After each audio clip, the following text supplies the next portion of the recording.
naman, di kayo magkaaway ngayon. Siyempre, nagpamahalan kami ngayon eh. May tinatampayan kami nga dun. Malapit dun eh. Tutuluyan mo pa ako eh. Hoy, kulit! Ma! Masarap yung pasalubong mo ah. Ano yan? Oh, cake. Oh? Ganito kasi yan. Binigay sa akin ito nung aling tinulungan ko. Nahulog yung 1,000 dun sa bag niya, pinulot ko. Sinuli ko. Bait mo naman kulit. Koko yun? Uy, swerte! Tulog ng langit! Matik. Kaya pag ganyan yung mukha mo eh, kasi nang hinayang ka sa 1,000, no? Oo nga, ba't malungkot ka ulit ha? Hindi. Sabi niya kasi sa akin nung ali, oh ito, para sa'yo kung kailan man yung birthday mo. Ano kakalungkot dun?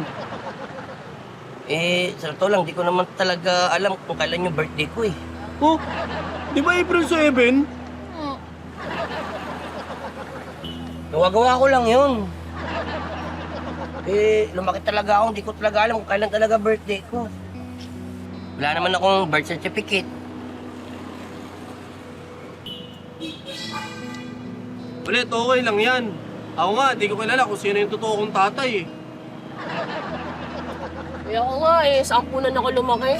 Hindi ko rin alam kung sino yung mga totoong magulang ko. Eh ako nga, hindi ko rin alam kung babae ba ako o lalaki. Ikaw? Kaya, kulit, yan ang malungkot ha. Basta nandito kami mga totoo mong kaibigan. Oo, andito kami mga ports mo na sanggang dikit. Tama! At dahil apat tayo, one for all for one! Ayan! Para mali yung spelling mo ng 4 eh. Teka. Ba't di na lang natin pagkasunduan? Nakulit, ngayon na lang mismo yung birthday mo. Ha? Oo nga, ba't hindi? Ngayon na lang. Sige, kailan natin to. Anton, happy birthday to you! Happy birthday to you! Happy birthday, happy birthday, happy birthday to you! Tara na, kainin na natin to. Ready ako dyan! Kain na lang! Sagit lang, i-blow ko muna. Uy, bakit mo blinaw eh? Wala namang kandila. May langaw. Tara. Happy birthday! Bota!